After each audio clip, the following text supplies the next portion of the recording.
But if there is a favorite to finish in the top two, it would be 27-year-old Josh Davis, triple gold medalist from the 96 Olympics. Most golds, Rowdy, by any American man at those games. You know, I have seen Josh Davis take a lot of races out very fast, but I've never seen Josh take it out that fast. And he's still ahead of world record pace at the halfway mark.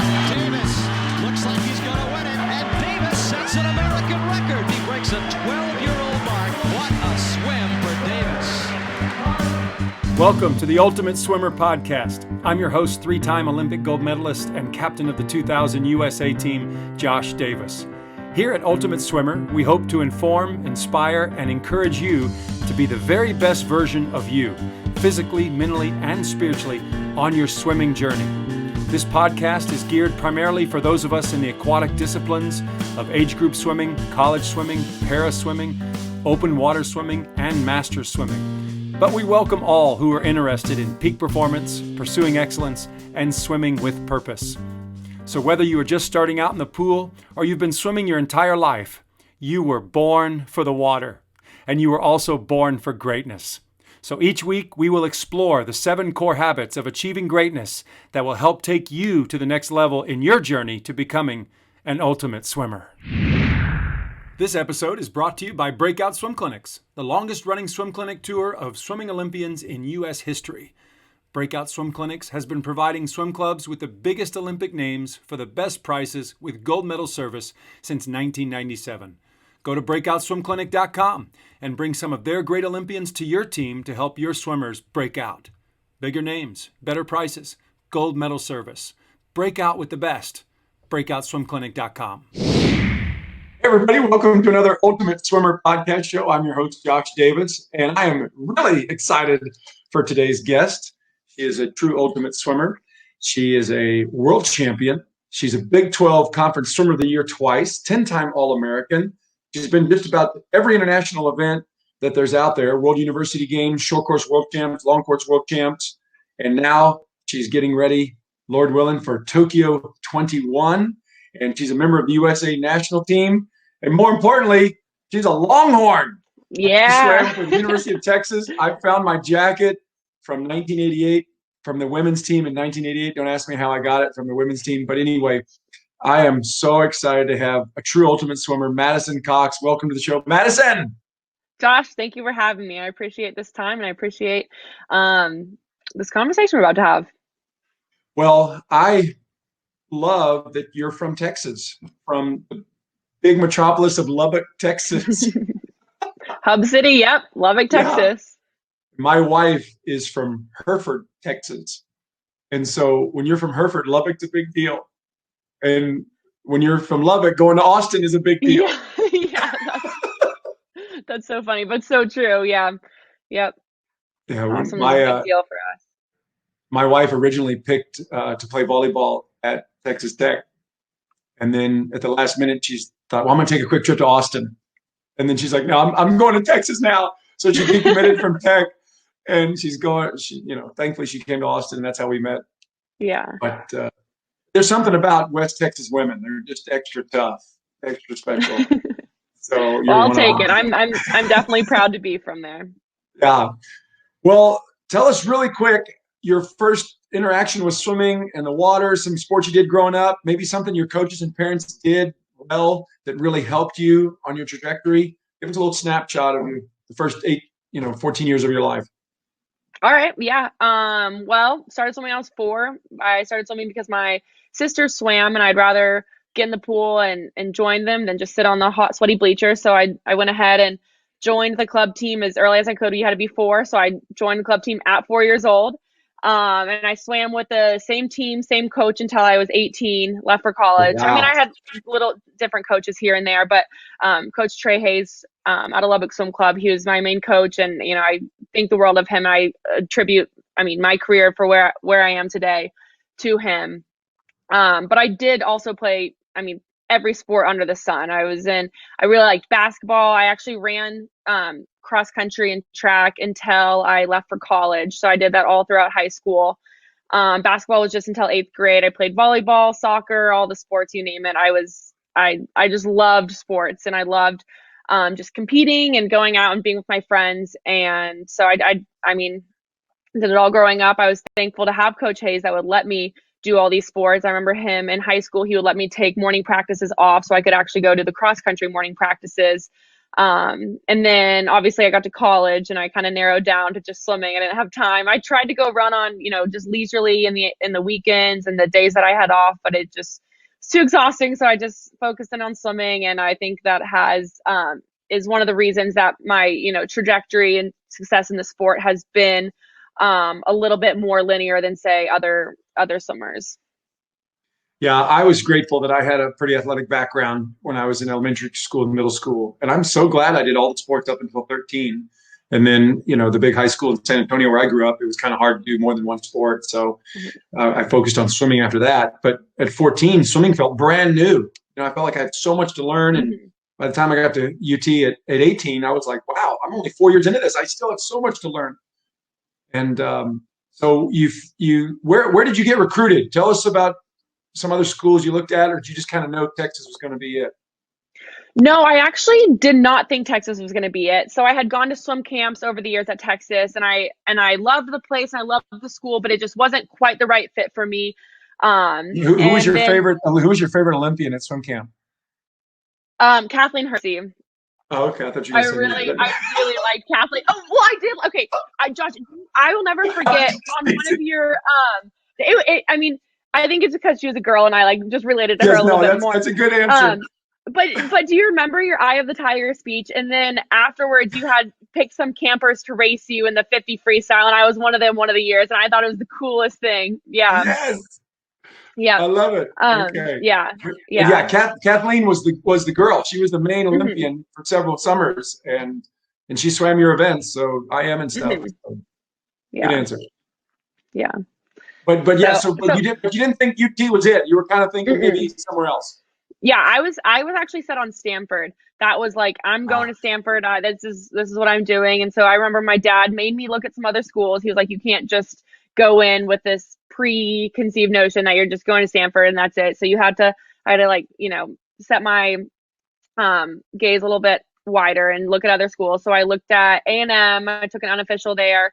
I knew that wasn't my place. And then I looked at Auburn. I took a trip there. But it really did come down to Texas and Stanford. Both of the coaches I was their first recruiting class. So Greg Meehan at Stanford and Carol Capitani at Texas. So I really didn't know what to think. And, cultures on teams change with new coaches. And so I felt some kind of connection to Carol and the Texas team and the girls. And so I just went with my gut feeling there. Obviously committed to Texas and haven't looked back since. Yeah, you've had a nice progression since then. Gosh, it's been hard to believe. 2014 is now your seventh year at Austin. It's my eighth year. Eighth year with Carol. Wow. 2013 is when I graduated, and I started spring of 2013. That's my freshman year. That's awesome. Yeah, my eighth year at Texas. Well, my trajectory was very similar. My decision came down between Stanford and Texas too. And really? For 2 weeks, every night. Now, back then, the whole team could call you. Anybody could call you, coaches, athletes, anybody could call. It was crazy. And so every night, the Stanford guys would call me, and then 10 minutes later, the Texas guys would call me, you gotta come. And it was back and forth. And I was like, oh my gosh, where should I go? Because, gratefully I had a great scholarship at both schools. And I was just, everything was kind of equal. And I thought, okay, sure, Stanford. Wow, Stanford at Stanford, and then, but my gut at Texas thought it was Eddie Reese. And at the time, Chris Kubik and the guys and my family can kind of go and watch me grow up at University of Texas. And so I ultimately, like you, made the decision to Texas, and I never looked back. I never regretted it. But Stanford was cool. I mean, it was a great trip. It's one of the most beautiful campuses in the world to swim outdoors. I love swimming outdoors, and everybody there is so smart, and it's just fun. So it was a very tough decision. But yeah, there's so many good things about Austin, and the team is special. The coaches are special. That pool is special. So anyway, we did all right. We did all right. But what are some epic moments that you remember from coming into Texas? Because you progressed pretty quickly. I mean, you made NCAA your freshman year and dropped a ton of time. And what advice would you give to someone who's going into their freshman year? What worked for you, or what lessons you learned the hard way that first year? I think the biggest thing, the biggest kind of underlying factor for success is just belief in your coaches and what they're giving you in the training. I know we see a lot of kids come into the program and they kind of hold on to what worked for them in the past. Like, oh, this is the taper that works for me. These are the sets that work for me. And I just kind of like fully gave in. And I was like, I trust Carol. I thought the world first. She obviously knows more about swimming than I do. I'm just going to trust her training, trust her taper, trust everything that she's giving me, and know that it's all for a reason. And I really do think that's the primary reason I was so successful, is because I was able to just fully buy into the program. And when you buy in like that, you can also just give it your full 100% effort. I really think that if you have some kind of thing in the back of your mind that's like, I don't know if this is working for me, I don't know if this is the set, this is going to serve me well, then you really aren't able to give it your full effort. And so I just bought in, and I really attribute, I think, my success to just the buying in, and then also being like having the great coaches. I mean, Carol she actually knows what she's talking about. It wasn't like I was believing in something that wasn't there. She's actually an incredible coach. And so that's definitely why I was able to be successful my freshman year, and then also continue to be successful throughout my now 8th year there. Is there something you recall that you really loved? Like, I love this about Austin, or I love this about the team, or I love this about, being at that school. Is there something you recall that just really, you just loved? Carol Capitani. Yeah. I mean, she is just the biggest, she's probably the biggest role model in my life I have, but she's such an inspiration. Like, whenever I swim or, compete, I want to compete for her. I want to do as well as I can to be like, look, everyone in the US, look, whoever's watching, like, this is a product of Carol Capitani, her training, all the work she does, all that she invests in us. And she really, truly invests in us beyond just athletes. She invested in us as people. I mean, even to this day, she's always like, okay, what's going on in your mind? What's going on in your life? It's not just like, I'm this athlete and all she cares about is my performance in the pool. She genuinely cares about each and every one of us. And so that is really what I've just loved about UT. And I mean, clearly I love Austin. And I think you made a great point too. Like, one of the reasons I chose UT was so that my family could see me swim, is that I could be close to home. I can always just hop in the car and it's a 6-hour drive home, and that wouldn't have been the case at Stanford. So I do love the proximity to home. And I feel like this pride in representing just Texas. That Carol Capitani is definitely the largest component of that pride. So cool. So you almost did best times all 4 years. I mean, it was a pretty nice progression, which is pretty rare. And you finished with some great times: 400 in the 400 IM, 152 in the 200 IM, 59 in the 100 breast, 58 split on a relay. By the way, I'm really jealous. Always wanted to break a minute in the 100 breaststroke, and I never did it. And you went 59 to 100 flat and 58 on a relay. I'm just so jealous. I wouldn't say I didn't really train as much. I happen to just be a breaststroke is my best stroke, I think, of the IM. And so it was just a byproduct of my IM training that I happened to be good at the 100 breaststroke. It was always the same. The relay was always the same day as the 4 IM. So I remember finishing the 4 IM, then having to swim this 100 breaststroke on a relay. And it was just such a weird turnaround. But I mean, when you're getting up and doing it for the team, it makes it really easy to just give it your all. Yeah. But it was kind of cool. You actually, 4 years later, you did a best time in the 400 IM just the other day. So you broke 4 minutes for the first time. Yeah. 4 years later. So quickly tell us about that event. Well, it's always been my goal to break 4 minutes in the 4 IM. And I remember my coach from home, Coach Hayes, was always like, it'd be so cool. You can go under a minute on each leg, in the 100 fly, 100 back, 100 breast, 100 free, you're under a minute in all of them. And then finally just break 4 in the full cumulative 400 IM. And I thought it was so cool. And my senior year, it was always my goal when I was on the team. My senior year, I really wanted to do it, and I fell short. I was a 400, I think 9 at NCs. And so, and I really haven't swam it since, ever since I graduated and claimed my professional status, I guess. I focused on long course. So I've never really had a chance. And finally, Mitch and Carol, my two coaches, were like, let's do it. Let's just put on a suit and just go for it and go for broke. This will be your last one. If you don't do it, oh well, we move on. Short course it's not really the focus for us anyway, so it's fine. Yeah. But if you do, that'd be pretty cool. So I was like, okay. So they gave me a 2-day little drop taper. I actually swam the 200 IM the day before and won a best time in that. It was like a 152, a little bit under what I actually went at NC's my senior year. And then my 4 IM, I just went for it all out from the beginning. I was a 53 fly split going out, which is like, I'm so glad, because on backstroke, it's tempting not to look at the clock. I'm so glad I didn't, because I think that would have freaked me out if I had seen that. I would have been, my thoughts would be going on all these different directions, and I didn't do it. I just focused on the race, and I happened to have a pretty good swim, and I was very happy with it. Do you remember all the splits? It was 53 fly. I don't remember them off the top of my head. I think I was a 106 breaststroke. I don't really remember. They sent me the splits not too long ago and compared them actually to my 2017 splits to see which legs have gone the fastest. And it was my fly and my breaststroke that I really improved in the most. Wow, that's awesome. That's great. Well, I did my best time short course when I was 26. It was nice to kind of stick around and keep finding more tricks and getting a little bit stronger and, just keep creating those good habits, and they just build year after year. You get pretty tough. And so I'm so proud of you, how you've been able to do that. That's just awesome. Thank you. Do you have a favorite college memory, just closing up the college chapter? Do you have a favorite college memory, race, relay that sticks out to you? I do. It's my senior year. We went to Georgia to race them in a dual meet. And for those of you who don't know, Carol Capitani came from Georgia. So she was an assistant coach under Jack Bowerly.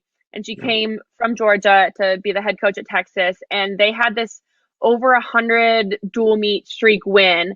And we came in and they were packed stands. I remember they were selling shirts or something, and they had bobbleheads, and they were selling all this stuff. They were making a big deal out of it.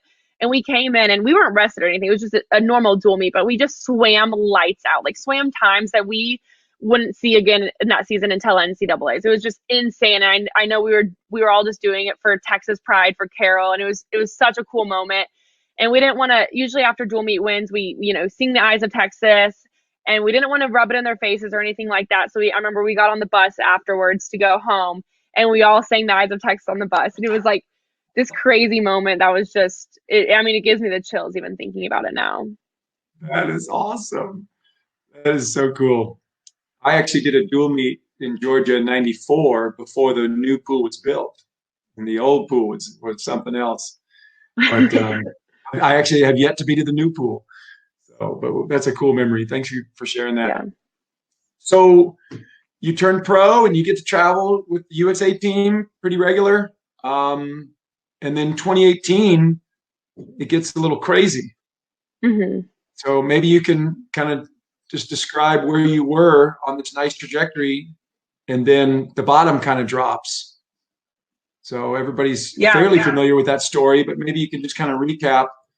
Now you maybe even have a better view of it, of how you've come out so well.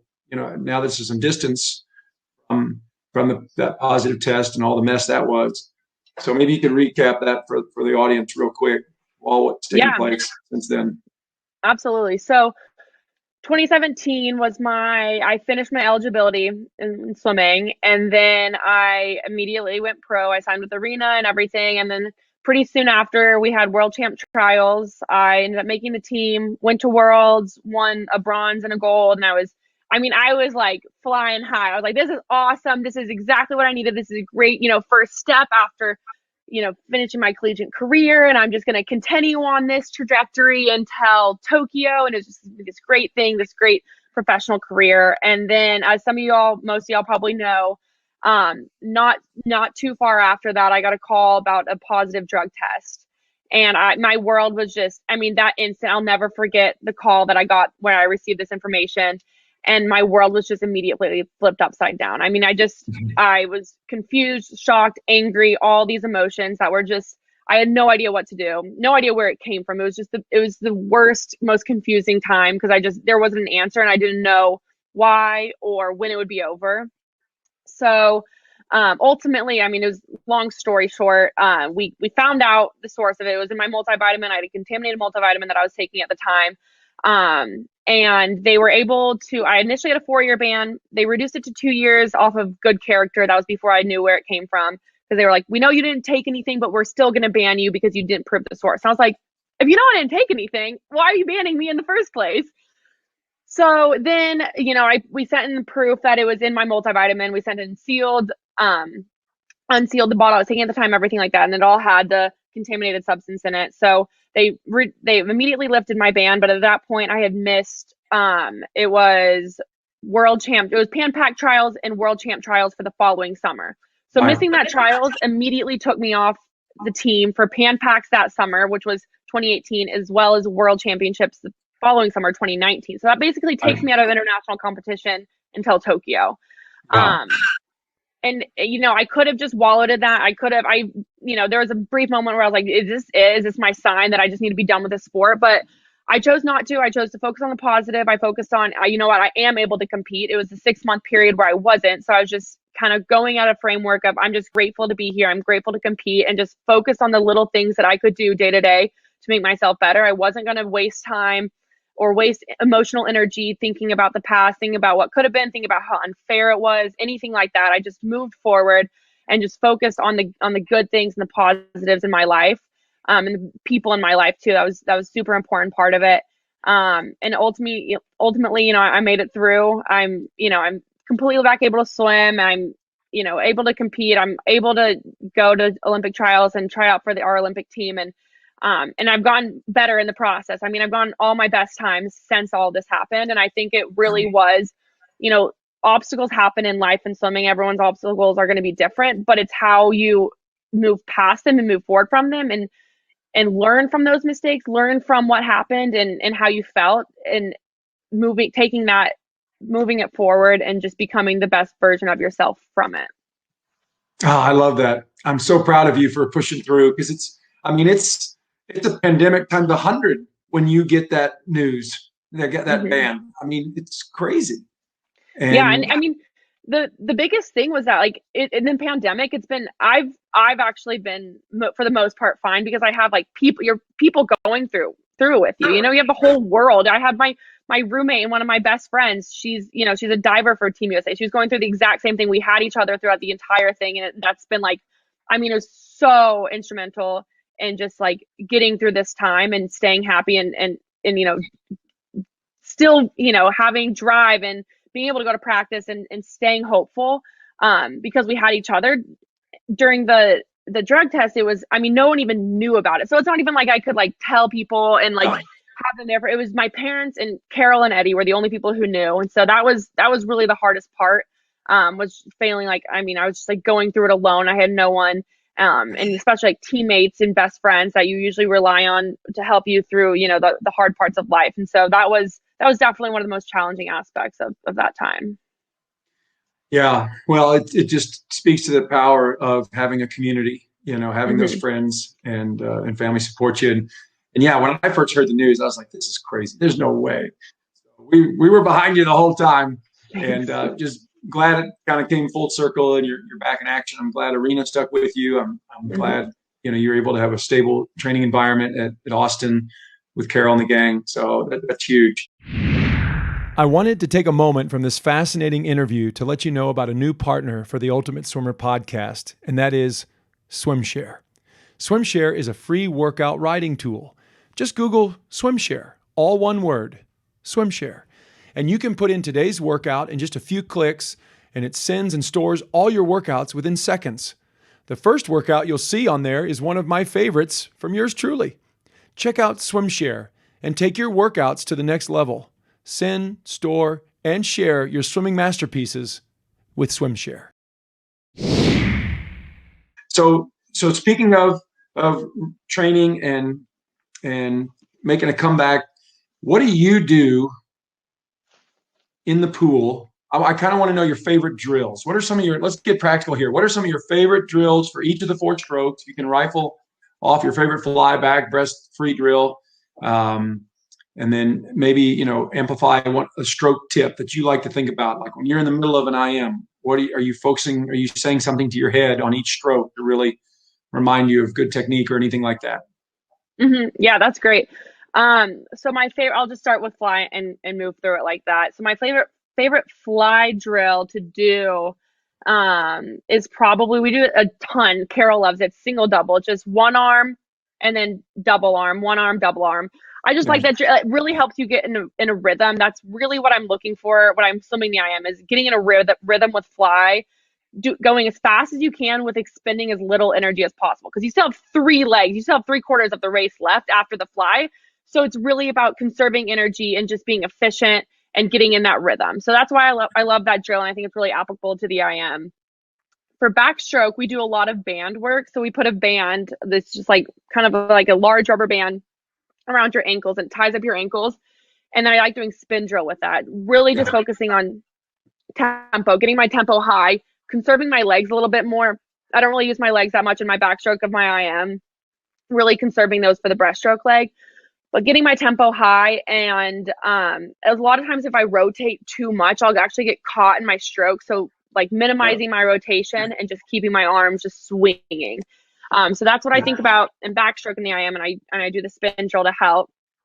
Breaststroke, my favorite drill is actually different than what helps me in breaststroke in the IM. So my favorite drill is just breaststroke arms with a flutter kick behind me. It really helps me. Like sometimes in breaststroke, it's easy to drop your elbows, and when you drop your elbows, all you're gonna do is fight against the water. You're not actually pulling anything. So if you do a freestyle kick behind you, there's no way you can drop your elbows, because your hands, you're just going to start going under. So I really like that, keeping your elbows up, having a fast tempo. However, in the IM for breaststroke, you really, your legs are a main component there, and just staying long and strong and being efficient is kind of what I think in my breaststroke. That's also, I mentioned, it was my 4 strokes. And so that's where I really make my move. Pullouts are super important too. You don't just breeze by them, really hone in on them, focus on them. It's the easiest part to get faster in breaststroke, I think, is just to have a solid pullout. That's why you see people who aren't breaststrokers, usually for short course, they can pull off breaststroke leg. Josh, I know you told me you have a really good 200 IM short course, actually, right? Yes, short course meters. I had the American record for a few years, and lucky broke it. But I had pullouts. I can't do breaststroke, but I had really good pullouts. That's what I mean. If for people who aren't breaststrokers, you can get through an IM just by having solid pullouts and just really focusing in on that.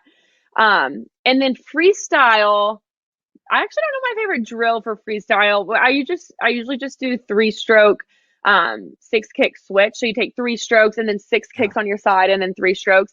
But freestyle of the IM, it's just get your freaking hand on the wall. It's just go. And I actually thought I heard this. My coach Mitch told me this. He's like, you can always go faster in your freestyle leg of your IM. You can always go fast. So that's all I was thinking about in my freestyle, that 400 IM. I was just, I can go faster. I can do it. And it's hard because you feel like you're in full body failure. Like you've worked every single muscle group. You feel like you have nothing left, but you can always go faster. So that's kind of what I think about for freestyle. And you're just fighting. It's a dog fight home. And then you just get your hand on the wall first. And then you went 359. Kapow. 358. 358? Oh, shoot. Yeah. That's even better. 358.5, yeah. Oh, that's so good. Wow. Well, thank you for sharing with us those drills. And I think those emphasis on each of the 4 strokes is right on. Free's got to be, crispy but light. Back, you got to spin with light legs. Breast, got to have a good kick and hold the line. Freestyle, just spin like crazy, and hold the line too. So those are great, great tips. Do you have a favorite dryland movement, favorite weight room movement? You have a few favorites in the weight room that you're like, this really translates to the pool. This really translates for me. Yeah, I do.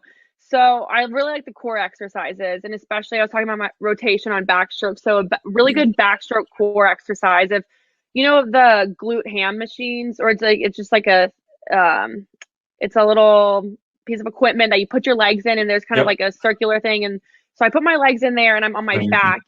Yeah. So my legs are kind of safe and are secured in there. And then my butt is on this like round thing or whatever. And so Right. my upper body, I just lean back and I do my arms like backstroke, and I really Oh, focus on my core with that rotation. I think that's really, really good well, that is good. for your core. Yeah. So that's one of my favorite ones. My favorite ab exercises. Overall, I think my favorite exercise would just be pull-ups. I think those are extremely applicable for something. I know they're really difficult, and sometimes they're my least favorite exercise, but I really like pull-ups. That's good. Do you have a record for pull-ups?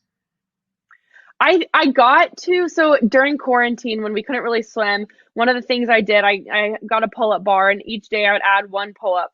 And so I think I got to like 26 or 8 or something in a row.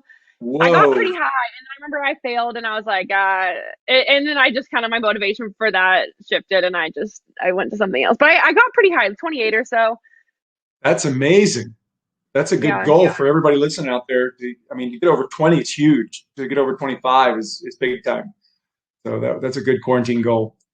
Do you have a favorite little dry warm up that you do on race day, or before a race or before warming up? Do you have a little routine? Yep. I've done this since my freshman year, but it's really simple. I just do leg swings back and forth, 4 each way. And then arm swings for each way. And I really just try to get my heart rate up with this just a little bit before you get in the water. I know some people are really big about really getting the heart rate up. Generally on race day, I'm into warm up swims. So when I swim at 4 a.m., I woke up and I did a wake up swim that morning. The race was at like 2 or something. So I woke up at 8 to go to a warm up swim. And then I just arm swings and leg swings is kind of just what I do. That's good. That's good. Do you have a favorite set that is kind of, that I don't know if Carol repeats sets now and again as markers, or if there's one that you recall that's like, yeah, that was a good set. I like that one. That really helped me. Yep. So any 4 a.m. set, I think I would say is my favorite. Not at the moment. In the moment, I'm like, I hate this. This is terrible. But afterwards, there's no better feeling than like truly like finishing the set, doing your best, and knowing that you did well in that set and gave it your all and you got better from that day. So one of the sets that I've done, Josh, you may have done it with Eddie. I mean, just the 2050s fly on the 35. Did you do that set? Oh yeah, we did that every year. That was our fly tradition. Yeah. 20 on the 35. Mm-hmm. Yep. So my junior year, I think I started doing it with the men every year, but I do it 5 fly, 5 back, 5 breast, 5 free. And that's probably, I've failed, I think twice. One of the times being this year. I repeated it a couple weeks later and did it, but the breaststroke every time, I mean, it's so challenging, but it's like kind of one of those benchmark sets, like you said, that I'm just like, okay, here we go. I could fail in this, I could succeed, but I'm just going to give it my all either way. Yeah. So basically, you're just trying to get 5 seconds rest until breaststroke, and then it's like a 250 straight breaststroke. Yeah, it's like long turns pretty much. Like I'll come in and I'll like take a deep breath or two and then like go right back into the next 50. Woo! Yeah, if you can do 2050s on 35, broken 500 IM, is that what it would be? Or no, broken 1,000. Broken 1,000 IM. Boom, you're ready. I love that. Now, did you swim this morning? We had an 11 to 1 practice. So it was like kind of this afternoon. Was it in the new outdoor pool? It was supposed to be. So Tuesday and Thursdays, we always do long course meters outside. But today, the weather, it's like 30 degrees outside, raining, disgusting. I don't think the coaches wanted to stand outside. I definitely didn't want to go outside in a swimsuit. So we did it inside, just short course yards. Oh, that's cool. Any cool set from today that you remember? Yeah, it was actually it was a 4 a.m. day today. And we had this cool progression set where it's 4 rounds. In the first round, you did 100 fly fast, and then 250s back at 400 pace, and then a 50 back all out. And then the next round, you kind of like simulate, you're building up into the IM. And so then the next round, you do 350s free on the 35, 100 back fast, 250s breast at pace, 100 breast or a 50 breast all out.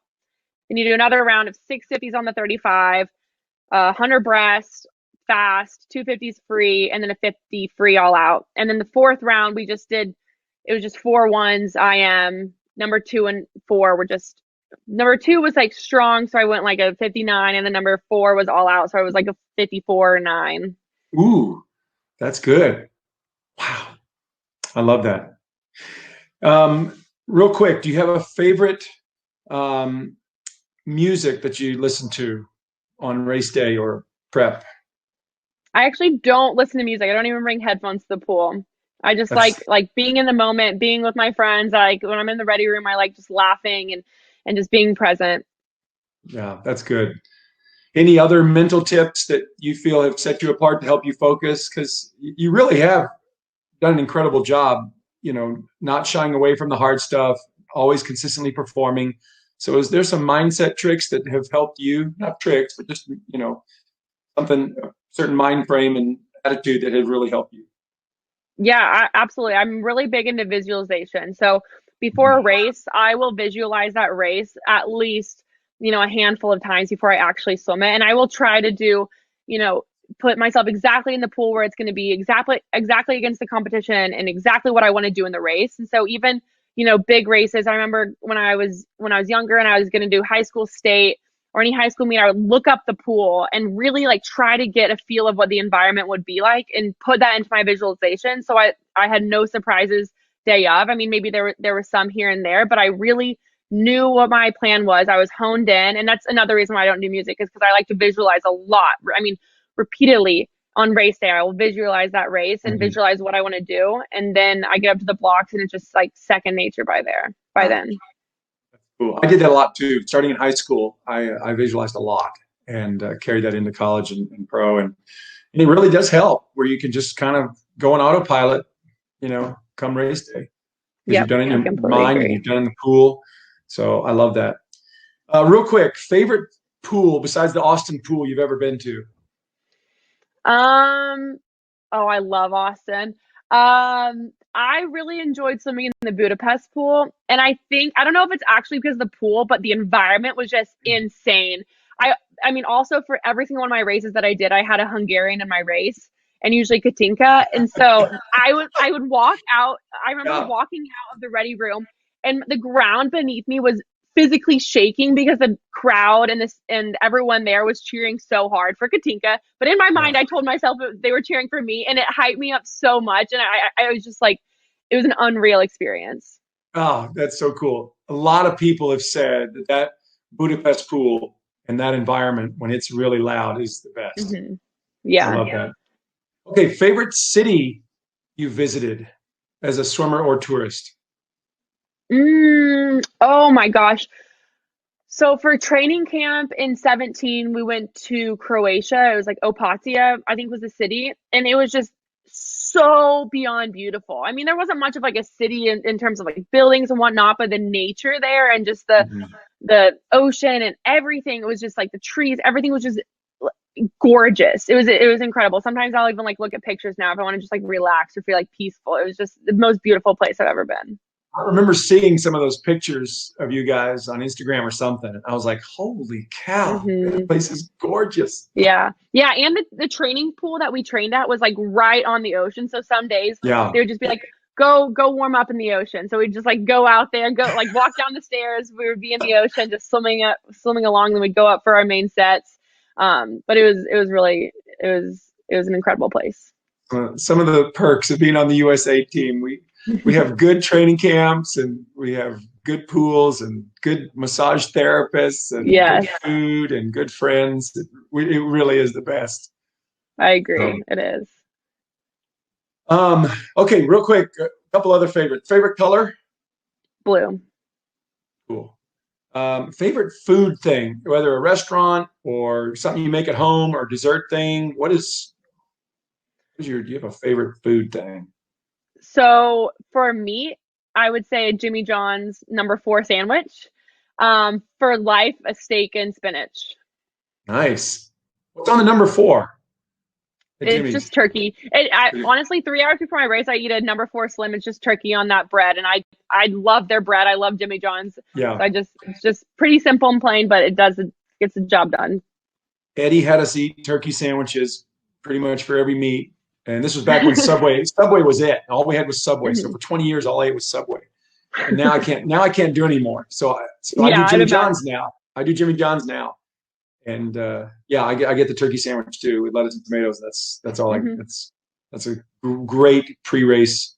It's easy on your belly, but it gives you all the nutrients you need. So Exactly. that's cool. Are you good about cooking at home? And I almost always cook at home. Yeah. oh, that's I great. probably eat out like maybe once a week. Hmm. Oh, that's awesome. What advice would you give to young swimmers about nutrition and recovery? Maybe it's stretching, maybe it's eating, maybe it's sleeping, maybe it's shutting down the screen. I mean, what are some things that have really helped you recover and prepare and be great day after day after day after day? I think, I mean, they're all important. And first of all, it's just recognizing that they're important. I did not stress sleep or hydration or nutrition enough at all growing up. And I think that's one of the reasons, like, or one of the things I focus on since, my collegiate career. It's also, I don't have as much school and life to juggle. So I have the time to sleep and focus on these things. And I Yeah. have the time to make delicious meals that are healthy and going to refuel me well, but also hydrating. That's something easy that you can do no matter what your restraints are with school, with any of your other obligations. Hydrating is so important. It's going to help you recover better. It's going to help you perform better. Everything. Just drink water all the time. I have a water bottle with me and I'm just chugging water. That's great advice. Okay, we have just a few meets left till trials. What's your schedule like the next few months? We're just 163 days away. Yep. So, so what's the schedule? No, 130 days away. Sorry. What's your schedule? What's your racing schedule like? It's mostly just the pro swim. So I think we have one in March in San Antonio. I think there's another maybe in Mission Viejo and then Indianapolis. I'm honestly not too sure. I'm gonna follow along with whatever USA Swimming puts out, the meets they put out, I'll be at. And then Carol and Mitch do a great job of creating race environments and practice. So I'm actually racing tomorrow against we have a really good breaststroker that I'll race against. So yeah, just doing those pro meets wherever I can, whenever I can. And, if we can't, then we make meets at home and we kind of simulate a real race day environment as best we can. Yeah, that's good. Do you like to put on a suit for most of those little time trial things? Yeah, I prefer to. I mean, that's how you're going to race. And so Yeah, I know some people don't like suiting up. It's uncomfortable and it's time consuming, but I mean, that's what a race is. So I really try to mimic that race environment as much as possible. And suit is definitely one of those aspects. that's good. I'm the same way. I don't race in public anymore if I don't have a fast suit. What event other than your own are you looking forward to watching at trials?